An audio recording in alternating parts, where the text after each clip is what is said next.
लेकिन ये चोट कुछ मायने रखती है उस चोट के आगे जो मैं पिछले 23 दिन से बर्दाश्त कर रही हूँ। मेरे बेटे की जुदाई की चोट। कहाँ है मेरा बच्चा? मेरा बच्चा ढूंढ के ला दो मुझे, और कुछ नहीं कहना। किसी ने जीव लौटा दो मुझे। बहुत दिन हो गए, बहुत दिन हो गए।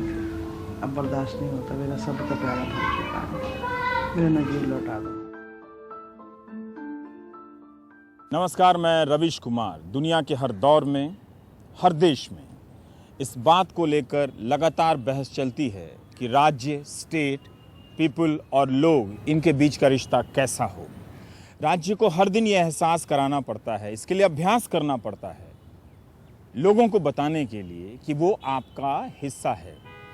जब भी दोनों के बीच इस एहसास में कमी आती है, स्थिति काफ़ी पीड़ादायक हो जाती है। जब एक आम आदमी स्टेट से, उसके अंगों से अपने लिए इंसाफ की गुहार करता है, तो वो दृश्य इसलिए बड़ा हो जाता है कि हम और आप तब राज्य की परीक्षा लेने लगते हैं कि वो राज्य उस आम आदमी की तरफ किस तरह झुका हुआ है, किस हद तक झुका हुआ है, और उसे नमस्कार, सलाम, आदाब करते हुए उसकी तकलीफ़ों के प्रति कितना संवेदनशील है। रविवार को आपने टेलीविज़न चैनलों पर, सोमवार की सुबह अखबारों पर, रविवार की रात शाम मीडिया पर एक तस्वीर देखी होगी।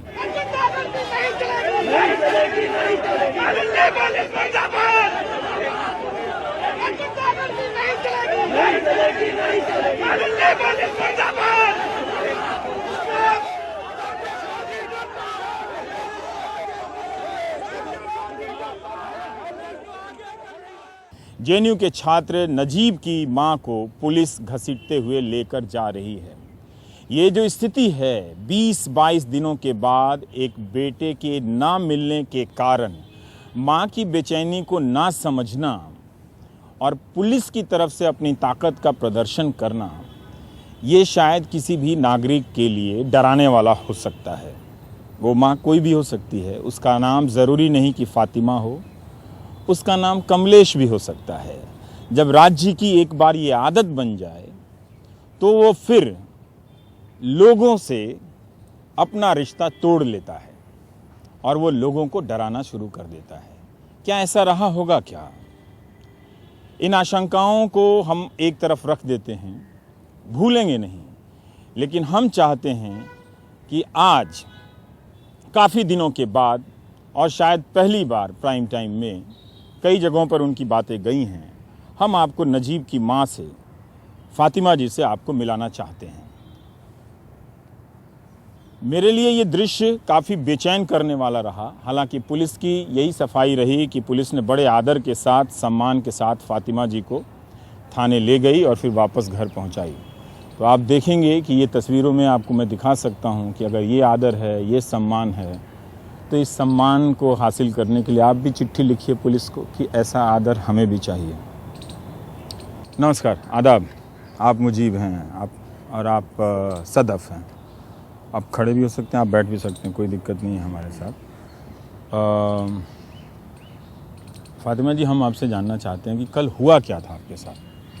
सर, जैसे ही हम गाड़ी से निकले बाहर, हाँ, 4-6 लोग थे मेरे साथ, हाँ, 4-5 बच्चे थे। हाँ, वैसे ही पुलिस पहले से ही वहाँ मौजूद थी। हाँ, और एकदम से पुलिस आई और उन बच्चों को बुरी तरह घसीटने लगी, लड़कों हाँ, को। आइए, हाँ, बुरी इस तरह तरफ आ से। जाते हैं, इधर मतलब धूप इस है। तरह हाँ, पकड़ रहे थे जैसे कोई वो हाँ, मुजरिम है किसी की। आइए इधर। हाँ, बुरी तरह धक्का मुक्की करने लगे। तो मैंने हाँ, कहा, इन्हें क्यों पकड़ रहे हो तुम हाँ, लोग? ये क्या कर रहे हैं? तो खामोश खड़े हैं यहाँ पे हाँ, मेरे साथ। हाँ, इधर आइए। हाँ, इन्होंने कोई जुर्म नहीं किया। जिन्होंने हाँ, जुर्म किया उन्हें पकड़ो जाके। वो हाँ, आजाद घूम रहे हैं, खुले हैं। हाँ, उनके साथ क्यों नहीं आते आप लोग?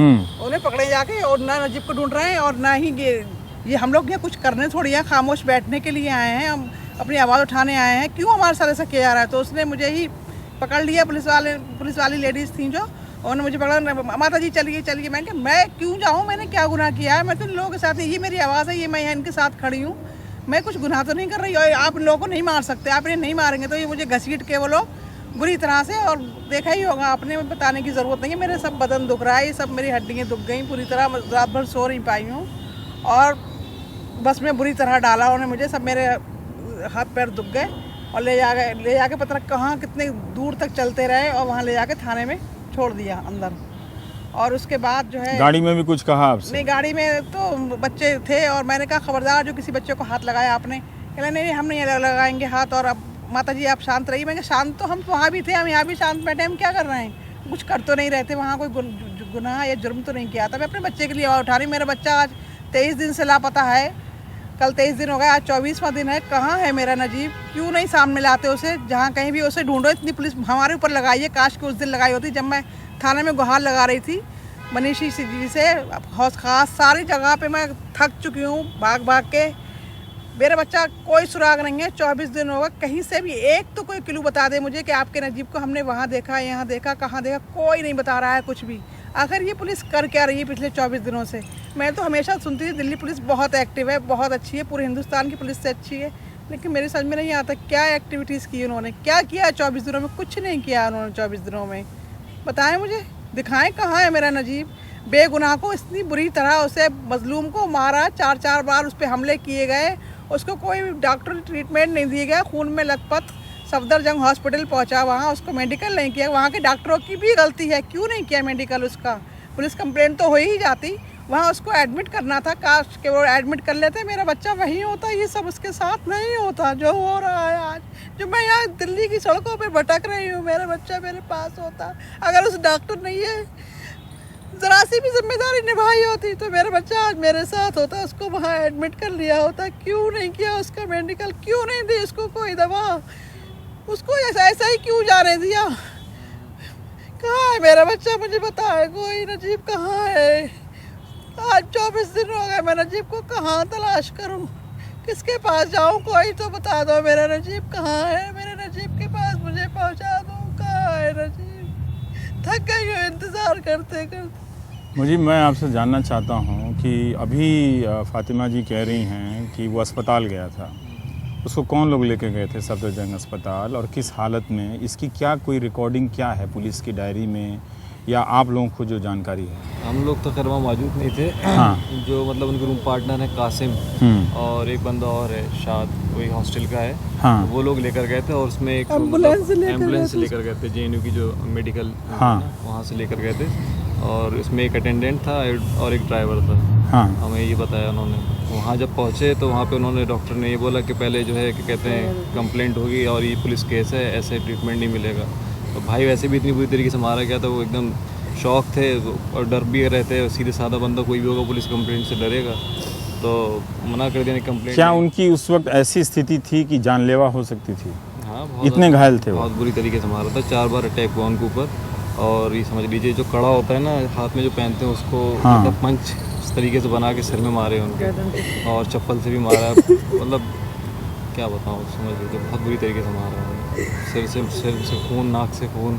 और तो अस्पताल में जो डॉक्टरों ने देखा या नहीं देखा, उसके बाद नजीब कहाँ गया? वो जो लड़के उसको लेकर गए थे, क्या हुआ वहाँ पे? कहाँ से गायब हुआ वो फिर जो है वापस आ गए। नजीब ने मुझे वहाँ से कॉल की, अस्पताल से अपने मोबाइल से। हाँ। मैंने कहा क्यों नजीब, क्या कर रहे हो 2 बजे तुम? कहले अम्मी मुझे ये मारा पीटा गया, मेरे कमरे में 3 लड़कों ने घुस के मुझे मारा। दोपहर के 2 बजे या रात में? रात के 2 बजे आपका फोन है? हॉस्पिटल से मुझे कॉल की आप तब बदायूं में थी? जी।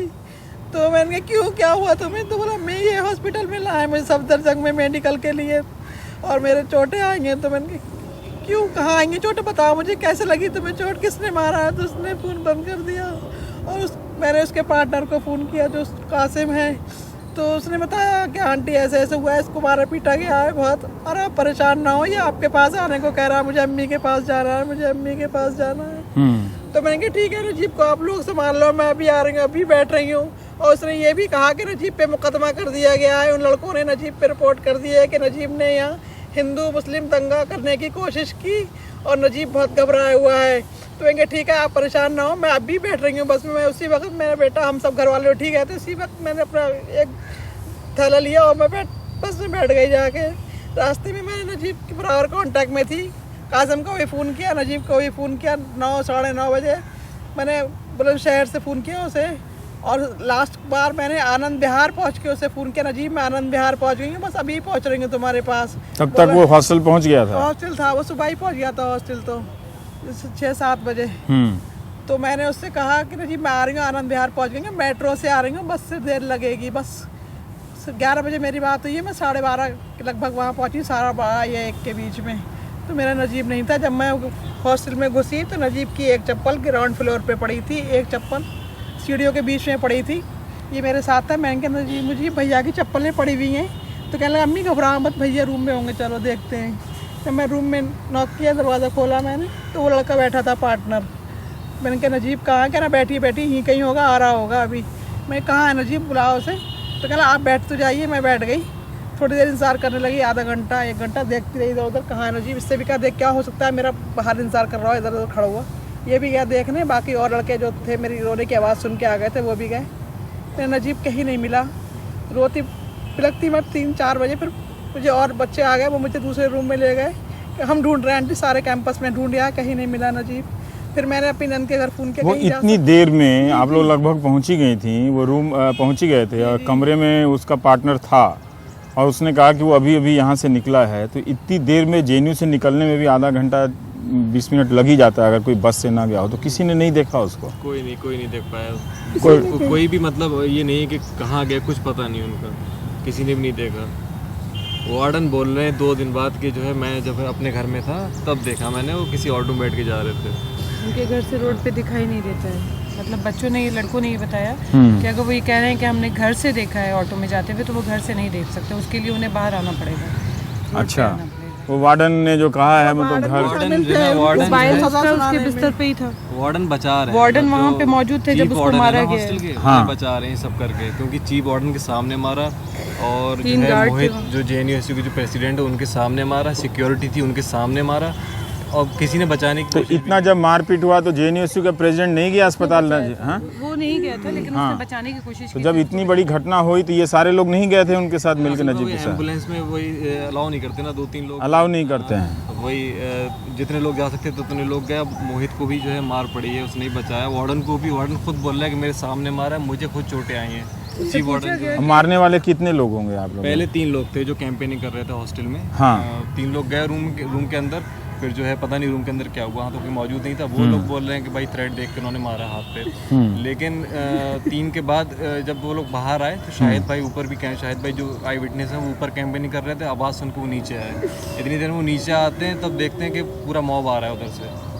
वो मॉब मतलब काफ़ी लोग थे? हाँ, भीड़ मतलब बहुत काफ़ी लोग थे, वो आ रहे हैं उधर से। और फिर जो है उन्होंने इतनी देर में शाहिद भाई ने बंद कर दिया रूम में। तो फिर रूम से फिर जब वो बाहर निकले फिर मारा उन्हें, ठीक है। फिर जो है बाथरूम के अंदर बंद कर दिया उन्होंने। मुद्राएं ले गया, खून से नाक से खून बह रहा था, तो मुद्राएं बाथरूम में ले गया। तो विक्रांत और एक लड़का और उसमें बाथरूम में घुस के उसे दोनों ने मारा अंदर।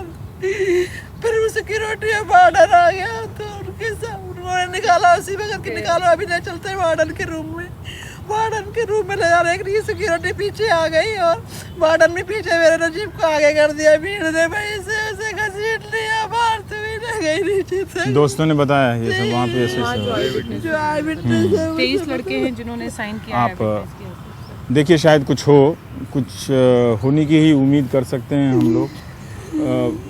सबसे ज़्यादा सवाल ये मेरे जहन में बार बार आता है सर कि नजीब को लेकर तमाम मीडिया में, अखबारों में उसके बारे में डिस्कशन हो रहा है कि नजीब के इतने फेसबुक अकाउंट थे, इतने उसके फ्रेंड थे, या वो कहाँ से आया। उन 3 लड़कों के बारे में अभी भी किसी ने डिस्कशन नहीं किया कि उनका बैकग्राउंड क्या है। ये 3 लड़के कौन हैं आपके हिसाब से? हमारे दर्शकों के हिसाब से जरा बताएं, वो 3 लड़के कौन हैं? और एक और जो आपने सुना है, मतलब ठीक है कि हम अपने दर्शकों को बता दें कि इन्हीं का एक पक्ष है, दूसरा नहीं है, लेकिन जो पीड़ित है 22 दिनों से, हम उसका पक्ष रखना चाहते हैं आपके सामने में। तो 3 लड़के थे, 3 लड़के हैं, इनका कोई पक्ष नहीं आया है सामने? नहीं, उन लोगों को कहीं डिस्कशन में ही नहीं है कि भाई वो किस बैकग्राउंड से हैं। नजीब के बारे में बात हो रही है कि वो मारपीट करता था या नहीं करता था, कैसा लड़का था, कहाँ एजुकेशन हासिल की, उनके बारे में भी पूछना चाहिए। जब भीड़ आई थी, 3 से ज्यादा लोगों की भीड़ थी, जब भीड़ आई तो वो 10-15 लोग, जिसमें तो उनको उनके नजीब के दोस्तों ने पहचाना नहीं कि ये कौन लोग हैं? हाँ, सबने पहचाना है कि उनके नाम भी दिए हुए हैं। इवन दो उसमें मतलब कुछ ऐसे लोग थे जो नॉन रेसिडेंट मेंबर थे, वो फोटोग्राफ भी दिए गए थे। हम लोगों ने प्रेस कॉन्फ्रेंस की थी, उसमें वो फोटोग्राफ भी दिया था आप लोगों ने, जो बाहर के लोग थे।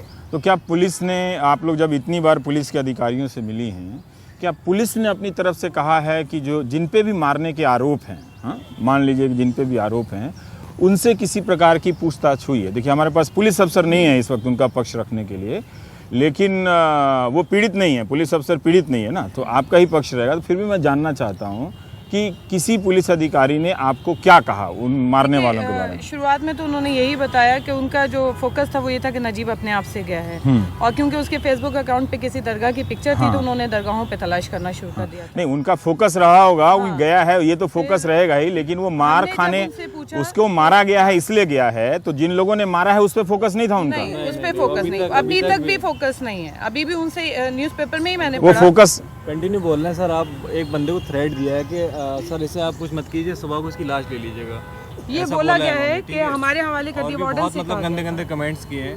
तो अब जाहिर सी बात है, कोई बंदा थ्रेट दे रहा है तो सबसे पहले उसी के ऊपर शक जाएगा। उनसे कुछ पूछताछ नहीं हो रही है, कुछ नहीं कि मतलब उनसे तो इंटेरोगेशन। पुलिस ने ये भी नहीं कहा कि हमने इनसे पूछताछ की है, इनके खिलाफ कोई अब मामला नहीं लास्ट बनता टाइम है? जब हम लोग मिले हाँ। थे तो उन्होंने कहा कि हम लोगों ने उनसे पूछा है हाँ। और वो लोग ऐसा नहीं कर सकते हैं। वो लोग ऐसा नहीं कर सकते यही हैं। उन्होंने बोला कि नहीं, वो बातचीत हुई थी लेकिन इतने आगे तक वो नहीं जा सकते हैं कि वो किसी को इस तरह से कि पुलिस को ये यकीन इतना कैसे हो गया? तो फिर वो जो अस्पताल में क्यों गया था नजीब? न्यूज़पेपर में भी आया था कि उन लोगों से इंटरोगेशन हुआ था, मैंने हिंदुस्तान टाइम्स में पढ़ा नहीं, था। न्यूज़पेपर में आना अलग बात है, आप लोग कई बार जा रही हैं मिलने के लिए, आपको बताया है कि नहीं बताया? नहीं, हमसे बस यही होता कि पूछताछ हमने की जैसे होती है ना, आपसे पूछताछ की थी?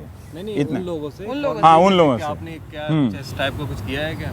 तो बस यही से ज़्यादा नहीं, जैसे पुलिस करती है हाँ, वो सब नहीं हुआ उनसे। अब मतलब तक अरेस्ट नहीं किया गया है। जिन्होंने मारा है वो वहीं है, कैंपस में है। हाँ। उनको अरेस्ट क्यों नहीं किया गया? 15 वो तारीख को आप रात बुलाकर पूछताछ करना एक अलग चीज़ है, आप अरेस्ट करिए, उनसे ज़्यादा से इंटरोगेशन सही तरीके से करिए। वैसे तो हर चीज़ में इंटरोगेट होता है लड़कों से, 15 तारीख की क्यों रात मेन जो जिनकी वजह से सारा झगड़ा शुरू हुआ, जिनकी वजह से नजीब गायब है, उनको इतने दिनों में अब तक अरेस्ट भी नहीं करा है।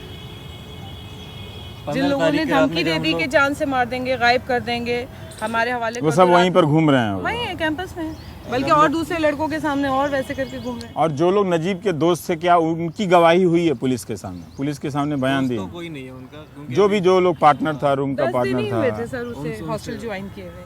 अच्छा, और वो अगस्त पुराने विद्यार्थी नहीं थे? नहीं, हाँ, अगस्त में उसने वो admission पहली लिया। बार जेएनयू में अगस्त में ही ज्वाइन एडमिशन किया। हुआ एक दिन MSc पहले तो बायोटेक घर से में। आए वो, 14 को मतलब भी रात में घर हुआ से है, आए। 13 को घर से आए हैं वो हॉस्टल में। 10 दिन हुए हैं वो उसे पहली बार वो जेएनयू का पहला सेशन शुरू हो रहा था उनका। हॉस्टल में भी 10-15 2 महीने दिन। तो पहले हम लोग वहाँ पे फ्लैट रूम रेंट पे लेकर रह रहे थे। हॉस्टल भी हम लोग इसी वजह से नहीं दिलवा रहे थे कि भाई तुम मत जाओ, तुम बहुत सीधे साधे हो, हॉस्टल में मत रहो, वहाँ का माहौल ऐसे ही है। तो उन्होंने बोला मुझे जो है मेरी पढ़ाई नहीं हो पा रही है, यहाँ से आने जाना ओखला से बहुत मतलब टाइम कंज्यूमिंग है, हाँ, तो हम मुझे हॉस्टल ही जो है सादा सही रहेगा, तो दिलवा दिया। ये उनका पहला साल था, मतलब अभी शुरू हो रहा था जेएनयू में, नहीं फर्स्ट सेमेस्टर। फ्रेशर है वो। इसके पहले कहाँ पढ़ रहे थे नजीब? बरेली यूनिवर्सिटी से BSc बायोटेक किया उन्होंने।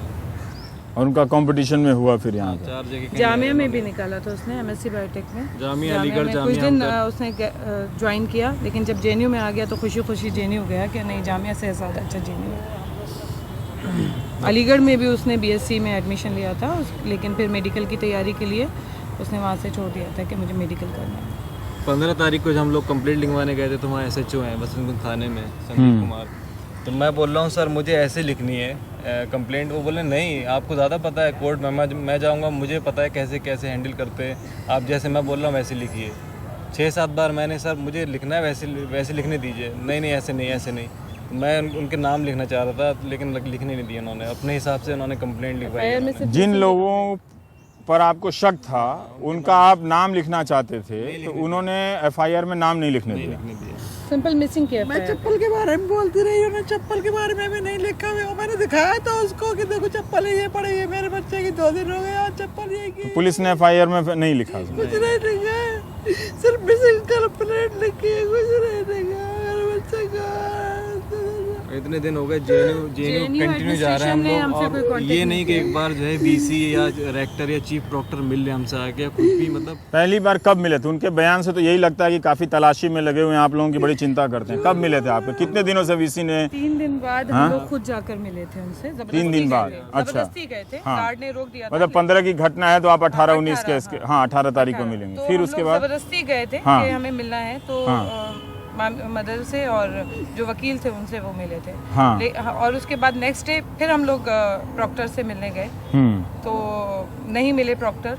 वीसी से हमने कहा कि मुलाकात करा दी, हमें तो नहीं पता कि जेएनयू में वीसी ऑफिस का है। तो प्रॉक्टर कितना बड़ा आदमी होता है जो नहीं मिला? वो क्यों नहीं मिला कोई मिलने को प्रॉक्टर? तैयार हाँ, नहीं, कोई मिलने को तैयार क्या होता है प्रॉक्टर जो नहीं मिला? और मेरे पास इसकी रिकॉर्डिंग भी है सर, आप कहेंगे मैं दिखाऊंगी कि ज़बरदस्ती हम रूम के अंदर, वहाँ उनके रूम के बाहर खड़े रहे कि हमें मिलना है, और जब हम लोग चिल्लाने लगे, शोर मचाने लगे, तो उन्होंने फिर हमें कंसीडर किया और हमें बुला के बात की।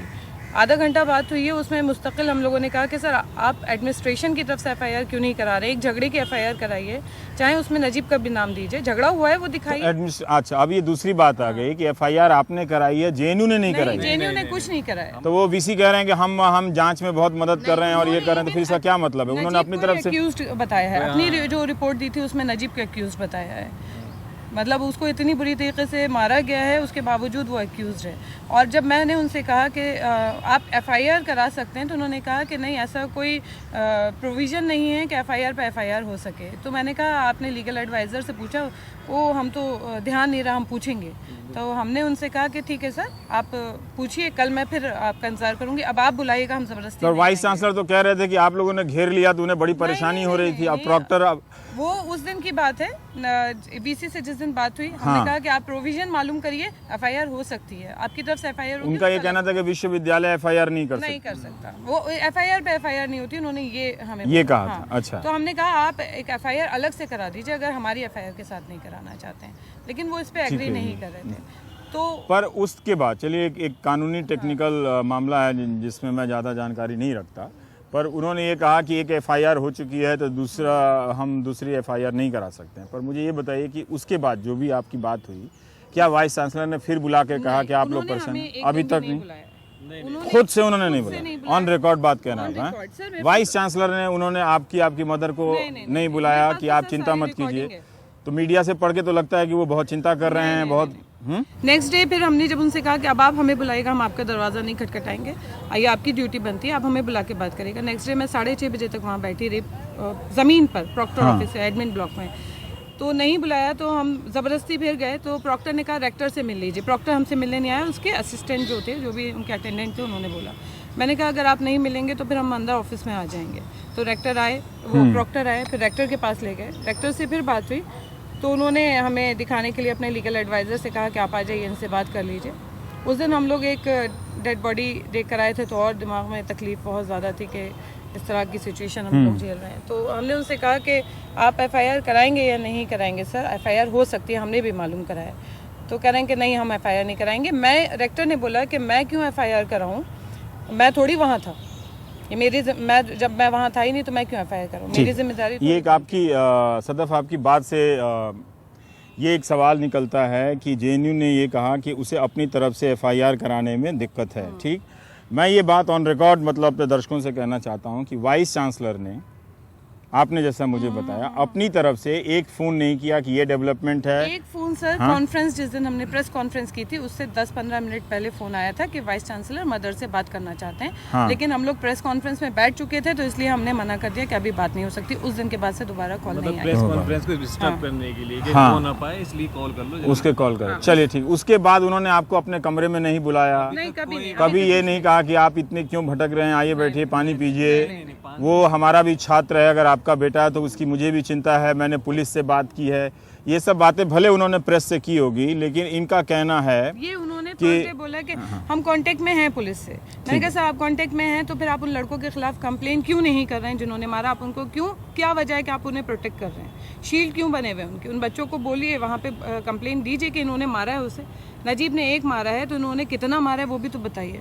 अगर, और ये हमें मालूम भी नहीं है, नजीब तो मिला नहीं है ना, तो हमें मालूम भी नहीं कि नजीब ने मारा है या नहीं मारा है। अब यहाँ दो बातें समझने की है कि अगर विश्वविद्यालय अपनी रिपोर्ट में कहता है कि नजीब की वजह से ये झगड़ा हुआ, तो भी वो विश्वविद्यालय की रिपोर्ट अंतिम फैसला नहीं है, तब भी उसे जीने का हक है।